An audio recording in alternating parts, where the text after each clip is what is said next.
He was inside me before either of us could find the words to stop it. His breath hit my collarbone in short, panicked bursts, not from fear of me, but from the sheer disbelieving shock that I was letting this happen. His hand gripped my hip, the pressure almost painful, as if he feared I would dissolve into mist if he loosened his hold.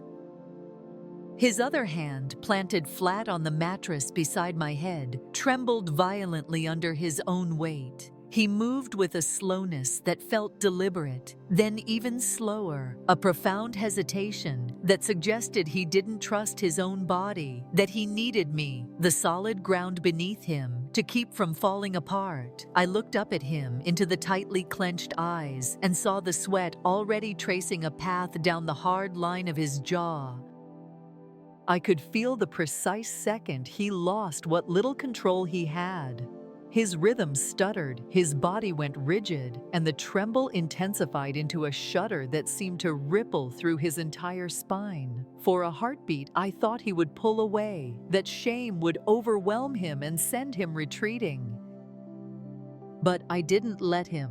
I reached up, my own hand surprisingly steady as I slid it over the back of his neck, feeling the damp heat of his skin, and whispered the two words that would undo me. "It's okay."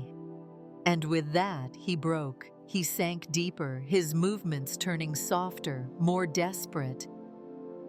The shaking in his arms grew more pronounced, and I felt his full weight collapse into me. I didn't flinch. I didn't pull away. Not once. I wrapped my legs around him, holding him through the silent storm, acting as if this wasn't the single most catastrophic mistake of my life. Because in that suspended moment, it didn't feel like a mistake at all. It felt like something I had been waiting for, dreading and needing in equal measure. I had never, not in my wildest, most private daydreams, imagined I would cross this line. Not with him.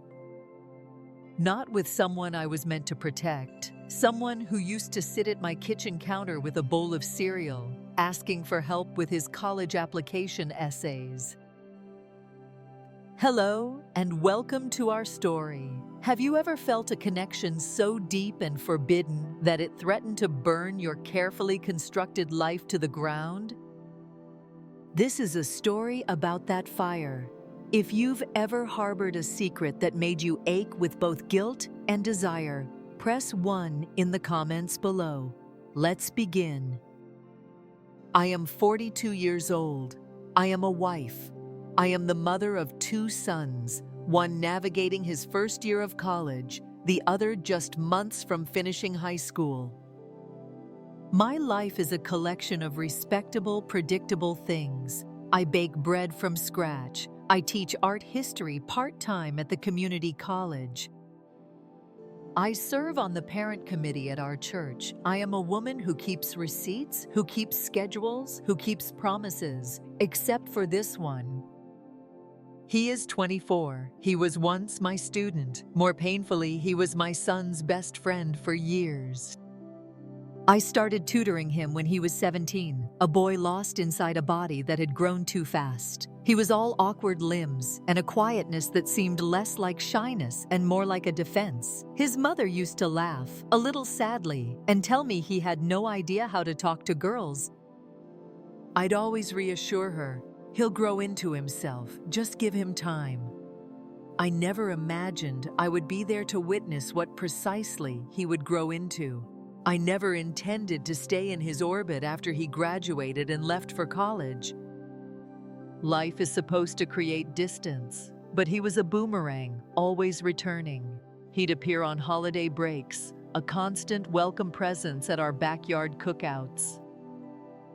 And with each passing year, he returned taller, steadier, yet somehow even quieter than before. The transformation was gradual, almost imperceptible. He began helping with small errands when my husband's work schedule, a demanding long-haul trucking route, became overwhelming. He would fix things around the house, a leaky faucet, a flickering light in the hallway, without ever being asked. He'd carry in the groceries from the car without making a show of it, a silent, capable force. I told myself it was just gratitude. He would often say things that reinforced this belief, his voice low and earnest. "I don't know where I'd be if you hadn't helped me get through senior year." I would just smile, a practiced, matronly dismissal. I'd brush it off, pretending the warmth that bloomed in my chest was harmless, that it wasn't slowly creeping over a boundary I had sworn to uphold. Then came the night the pretense shattered. I opened the front door and the boy was gone. In his place stood a man. He was framed in the doorway, wearing a fitted black shirt that stretched across his shoulders, his hands tucked into the pockets of his jacket, his dark hair still damp from a sudden downpour. He'd just gotten back into town, he explained. He said he missed the food. He missed the quiet of our neighborhood. And then, his eyes holding mine, he said he missed me. We sat on the living room couch, the familiar cushions sinking under our combined weight. We talked for hours. He spoke of his new job in the city, his small apartment, the people from high school he'd inevitably grown apart from. I noticed he never once said my son's name. When I finally stood up to take his empty dinner plate, he followed me into the kitchen. I rinsed the plate, placed it in the dishwasher, and when I turned around, he was standing there, too close. The space between us was charged, electric. I could have moved. I knew I should have moved. Instead, I looked up into his face and heard myself say, "You've changed." He stared back at me, his own breath visibly short. "You haven't." I didn't realize I was still clutching a dish towel until it slipped from my numb fingers and fell to the linoleum floor. He bent to retrieve it, pausing halfway up, his gaze locked on my face. "You taught me everything back then," he whispered, his voice thick with an emotion I couldn't name. "I don't think you ever knew how much." I was frozen, a statue in my own kitchen. My heart began to hammer against my ribs, a frantic, trapped bird. Before I could formulate a response, a single coherent thought, he took a step back, breaking the spell. "I should go," he said abruptly. "I'm sorry." I didn't stop him. But I didn't sleep that night. I lay beside my husband's peacefully slumbering form and stared into the darkness, my mind replaying the look in his eyes, the proximity of his body, the universe of things left unsaid. 2 weeks passed. It was a cold, gray afternoon when I saw him again. I had only run into the grocery store for a carton of milk and a loaf of bread. He was standing by the deli counter, examining a package of sliced turkey. He looked up, and his eyes met mine across the aisle. In that instant, it was as if no time had passed, and yet everything had changed. He walked me to my car, carrying my single light bag as if it were a great burden he was honored to bear. He stood there in the biting wind, not moving to leave. "Do you ever think about it?" he asked, his gaze fixed on the asphalt. "About what?" I asked, my voice barely a whisper. He just shook his head, a small, frustrated gesture. "Never mind." I said nothing. That night, my phone lit up with a text from him. "I know I'm not supposed to, but I can't stop thinking about you." I stared at the message for what felt like hours, my thumb hovering over the keyboard. I didn't respond. Not until the following night, when my resolve finally crumbled under the weight of my own restless thoughts. My reply was terse, a command to both him and myself. "Then stop coming around." He didn't, and I didn't stop letting him in. And so, tonight happened. It happened here, in my house, in the sterile quiet of the guest room. The door was shut, the lights turned down low. It happened after my husband left for his week-long out-of-town shift, after I'd confirmed my sons were safely at their uncle's house for the weekend. He just showed up with the flimsy excuse that he was just passing by. I knew he wasn't. He knew I knew. And still, I let him in. The small talk was brief, strained. I reached for his jacket to hang it up. He stepped out of his shoes. His hands were shaking when they finally, tentatively, came to rest on my waist. But this time, he didn't pull back. He moved like someone still learning, his actions filled with hesitation and a palpable sense of awe.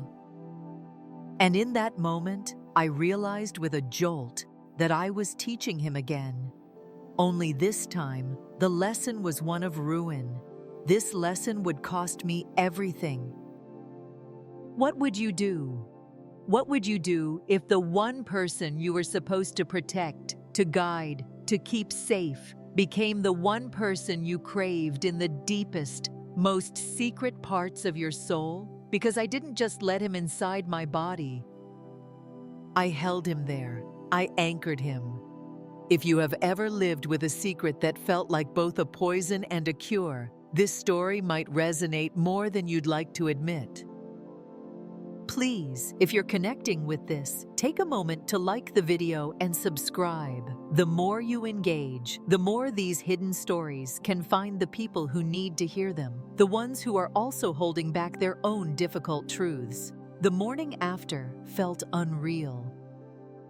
I couldn't feel my feet on the cold kitchen tile. I poured a cup of coffee, added far too much creamer, and didn't realize my mistake until the first cloyingly sweet sip made me gag. I dumped it down the drain and started a new pot, moving with the robotic calm of someone pretending nothing had happened.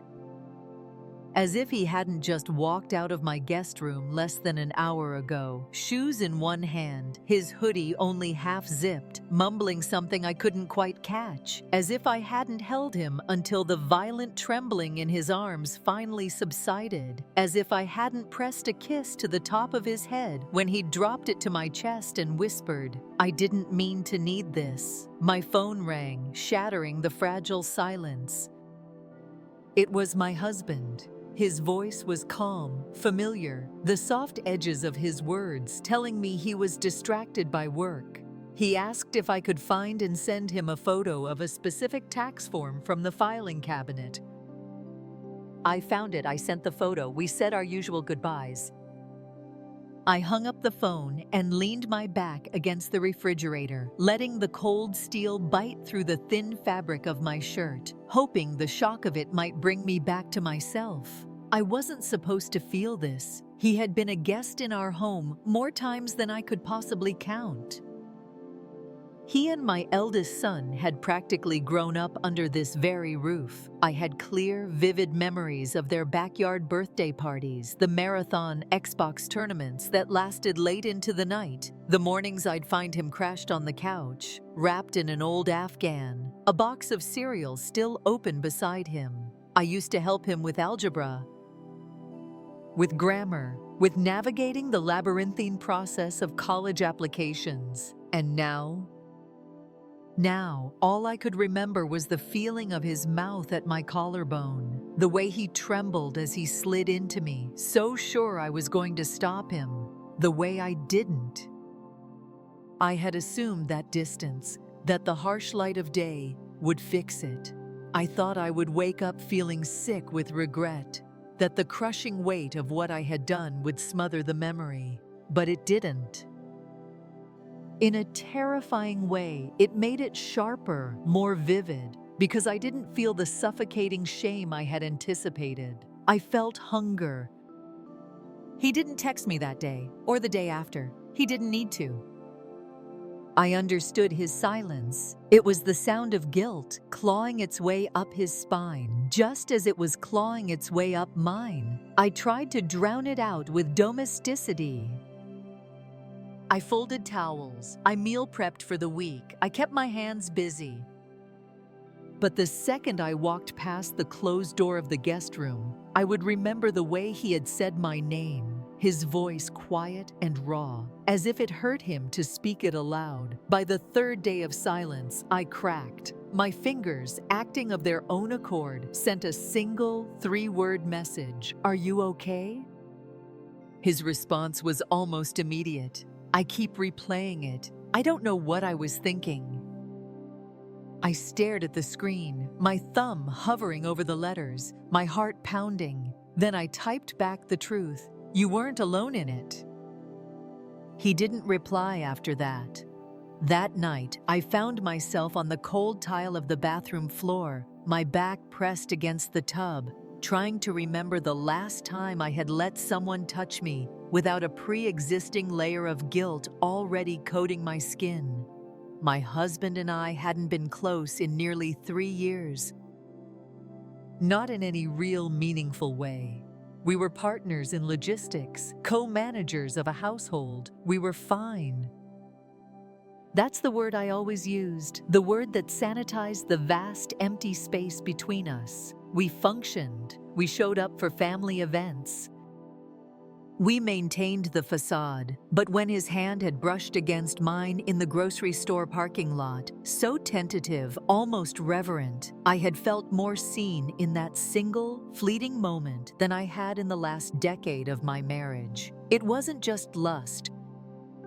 It was something quieter, sadder, something for which I no longer had the language. The first time I met him, he was 17. He was painfully shy, all lanky limbs and nervous energy. His eyes darted around the room constantly, as if he were always 2 steps behind the conversation, trying to catch up. His mother, a friend from my book club, had all but begged me to help him pass his senior English class. We would sit at my dining room table twice a week, surrounded by books and papers, and I would teach him how to write his way through his thoughts, not around them. He was an incredibly careful listener. He never forgot what I told him, not even the smallest, most insignificant things. And maybe, if I'm being truly honest with myself, that's when it started. Not an attraction, not a feeling, just an awareness. That rare, haunting realization that someone sees you, the real you, hiding behind the roles you play without even knowing what they're looking at. He grew up, he filled out, he found his voice, but he never, ever stopped looking at me like that. Like I was still the only person in the world who had ever told him he was smart. Even after he left for college, he would make a point to stop by on his breaks. He'd bring cookies from a local bakery he liked. He'd fix that loose step on the porch without being asked. He would always sit in the same chair at the kitchen counter and always ask about my day before I had a chance to ask about his. It wasn't until this last visit, now that he was older, settled in a career, that the shift in our dynamic became impossible to ignore. He called and asked if he could stay with us for a few days before his lease on a new apartment started. My husband, on a quick turnaround at home, didn't even blink. "Sure," he'd said, "why not?" The guest room's empty, so he stayed. He helped with dinner. He laughed at my husband's jokes. He was polite, careful, the perfect house guest. And then one night, he was up late, reading on the back porch swing. I brought him a cup of tea and sat down in the chair beside him. The air was cool and quiet. I don't know what possessed me to ask the question. "What do you remember about those tutoring sessions?" He looked over at me, a flicker of surprise in his eyes. He thought for a long minute. "You never made me feel dumb," he said finally. "That was new for me." I smiled. "You were never dumb. You just needed a little more time than the other kids." He took the mug from my hand, his fingers brushing against mine, and set it on the small table between us. "Can I ask you something?" "Of course." "Did you know back then?" "How I felt about you?" My stomach plummeted. "No," I said, the lie tasting like ash in my mouth. Then more softly, admitting a sliver of the truth. "Maybe a little." He looked down at his hands. "I used to dream about sitting that close to you," he confessed, his voice barely audible, "and not having to pretend it didn't mean anything." The silence that followed was immense, swallowing the chirping of the crickets, the hum of the city in the distance. I didn't tell him to stop. I didn't move away. He leaned in and kissed me first.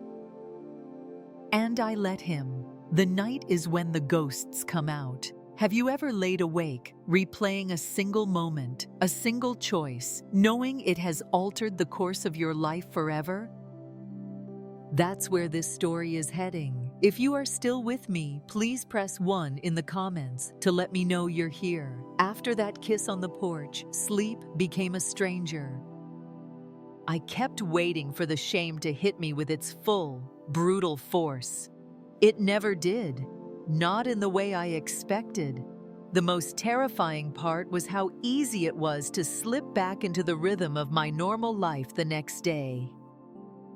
The morning coffee ritual, the endless loads of laundry, my husband back from his trip asking what was for dinner. And him, still in the house, moving through our shared spaces as if nothing had happened. He didn't touch me. He didn't even hold my gaze for too long. But something had fundamentally shifted beneath the surface. Everything we weren't saying stretched between us like a cord pulled taut, vibrating with a tension that was bound to snap. I thought he might avoid me. A part of me, the part that still clung to the woman I was supposed to be, desperately wanted him to. But then I found him in the laundry room folding one of my husband's shirts. He looked up as I entered and froze. "I didn't mean for that to happen," he said, his voice low. On the porch, he paused. "I know I shouldn't have, but I don't regret it." My hand was resting on the cool metal of the dryer door. I couldn't bring myself to meet his eyes. "That doesn't make it right," I whispered. "I'm not trying to make it right." He stepped back before I could say anything else, leaving the room, leaving me standing there with a damp sock in my hand and a throat full of heat.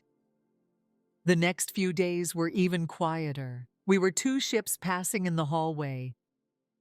We exchanged meaningless small talk over the dinner table. My husband, a benign, oblivious presence between us. He didn't notice a thing because I was playing my part perfectly. I was still smiling. I was still making sure his travel mug was filled with hot coffee before he left for work in the morning. But inside, I was unraveling, thread by thread, and he knew it. One afternoon, I found a note tucked under the edge of the coffee pot. It was a piece of paper torn from a notebook, folded once. "Do you remember what you said when I couldn't write my college essay?" I unfolded it. The handwriting was the same, but the words were different now. You said, "Just tell the truth, even if it hurts." Underneath that, he had added, "I'm trying." Even now, I stared at that note for a long time. I didn't have to respond. He already knew I remembered. That night, my husband went to bed early, exhausted from a long day. I stayed up in the living room, the glow of my laptop screen illuminating my face, pretending to answer emails.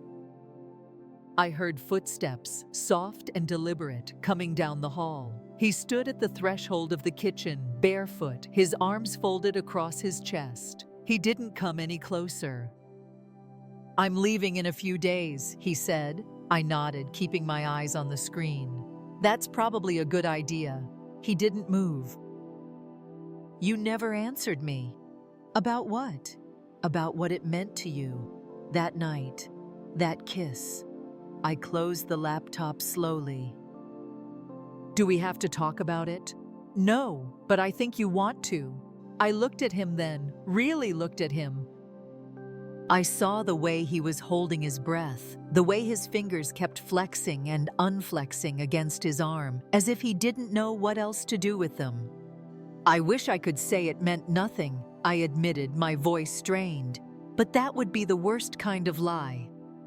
He took one small, hesitant step forward.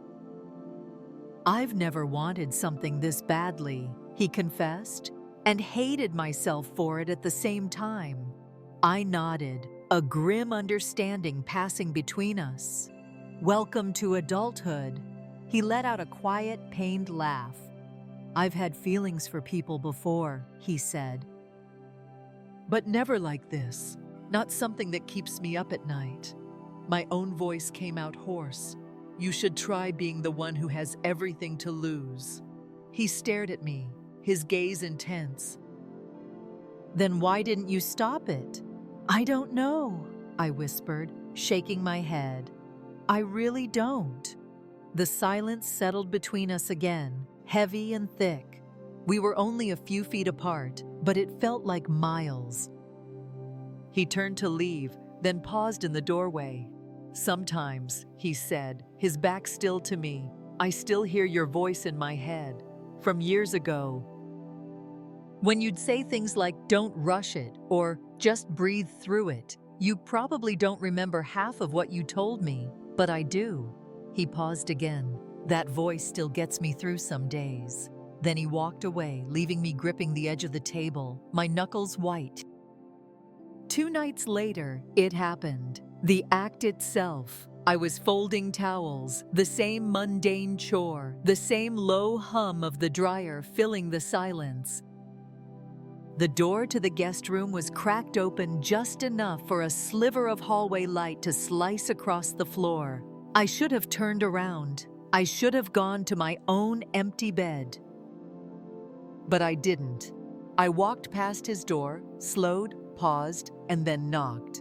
It was a sound so soft it was barely there. He opened the door. He was already in a t-shirt and sweatpants, his hair still damp from a shower. In that moment, he looked younger, more vulnerable than I had ever seen him. He looked like he hadn't been sleeping either. I can't keep circling this, I whispered, the words tumbling out before I could stop them. It's messing with my head. His eyes searched mine. So stop circling, he said. I stepped inside. He didn't reach for me, not at first. He just waited. I was the one who crossed the small space between us. I was the one who raised a hand to touch his face.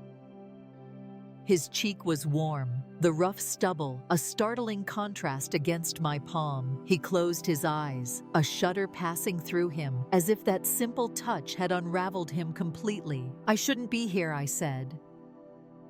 I know. I'm not leaving. I know.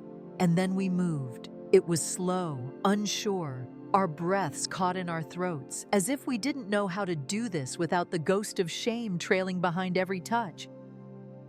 He kissed me like he was afraid he would do it wrong. I kissed him like I needed to erase the years of distance I had let build up between us. When our clothes came off, it wasn't frantic or hungry.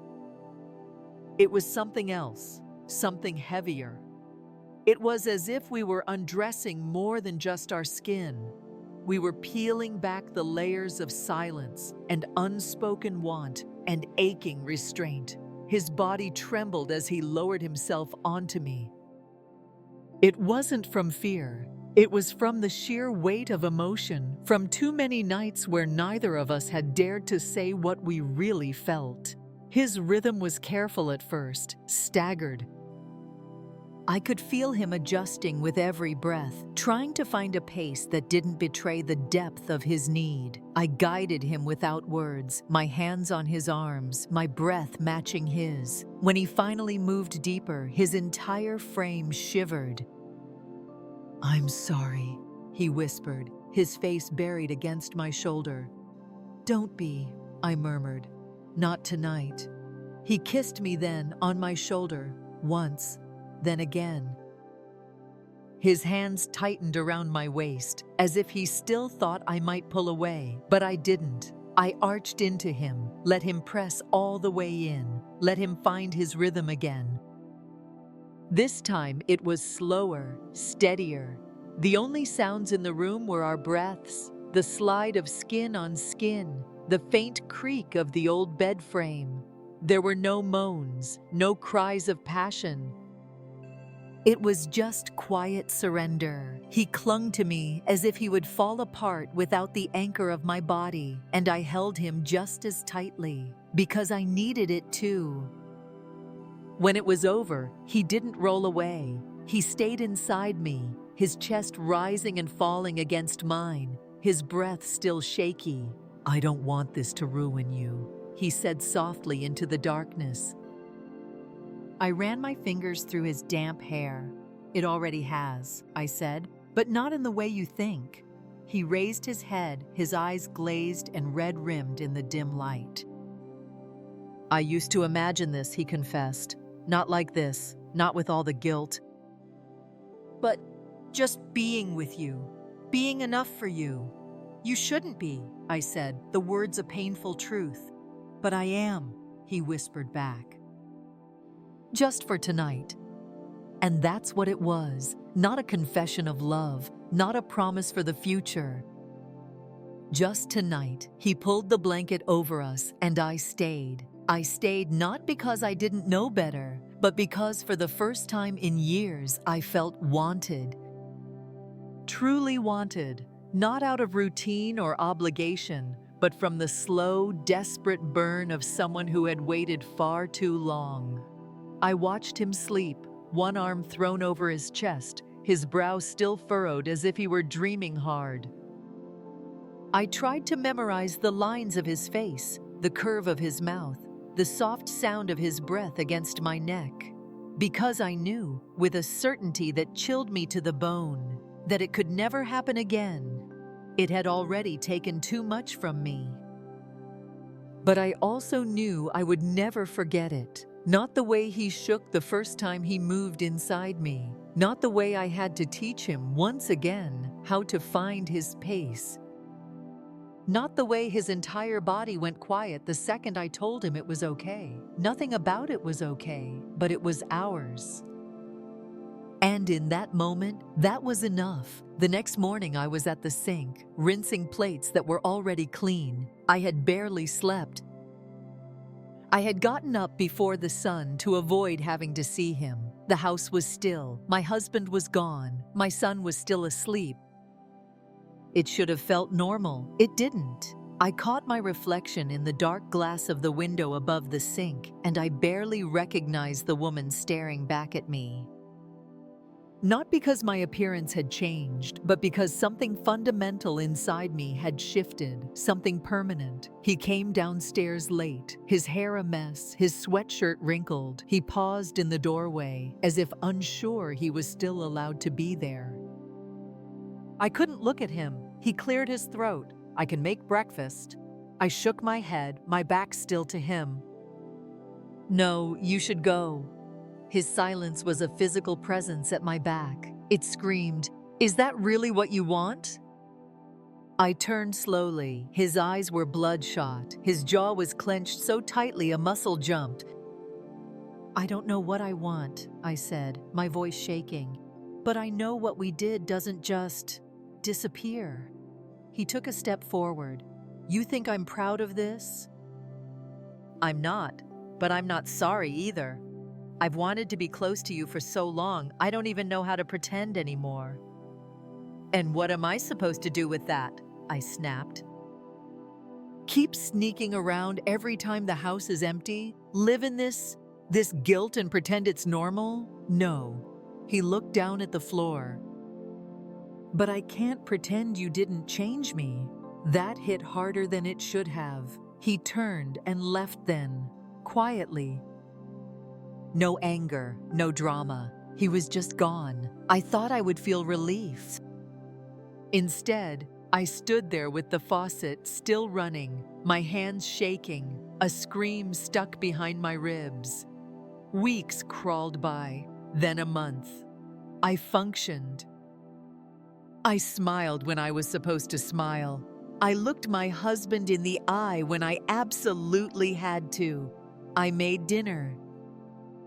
I folded the sheets. I answered the emails, but I didn't feel real. I felt like a phantom haunting my own life. Then one evening, I received a letter. The envelope was plain, with no return address. The handwriting was shaky but instantly familiar. "I'm sorry," it began, "not for what we did, but for what it did to you. You gave me something I didn't think I deserved. I'll carry it forever. And I hope a part of you will too." I held the single sheet of paper for a long time before tearing it in half and tucking it away in the back of a drawer. Not in the trash. Just out of sight. The next time I saw him was from a distance. I was leaving a local cafe, and he was walking down the street with a woman his own age. She was pretty with a soft laugh. He didn't see me, but I saw him. And I saw that he wasn't carrying the weight anymore, not like I was. I told myself I was happy for him, that he deserved to move on, that I wanted him to. But that night, I stood in the shower until the water ran cold, pressing my forehead against the cool tile, and bit back a sound that wasn't quite a sob. Because even now, I remember the way he shook. I remember how I taught him again, with my hands, with my voice, with the rhythm of something I should have denied both of us. I remember not pulling away, and I remember every single day what it cost me.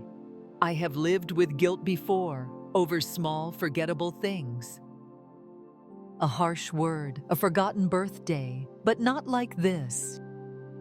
Not a guilt that tastes so much like comfort. Not a guilt that for one single night made me feel more alive than I had in a decade. He was never mine to want. But I did, and he wanted me too. And for one night, I let that dangerous truth matter more than everything else. Maybe that makes me a weak person, or maybe it just makes me human. But I taught him once, so many years ago. And then I taught him again. And when he shook inside me, I held him closer. And that is a secret I will carry with me.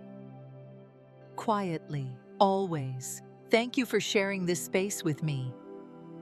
This was a story about the lines we cross and the pieces of ourselves we leave behind. If this story touched you or made you think, press 1 in the comments. It's a silent acknowledgement that we all carry our own hidden stories. Thank you for watching.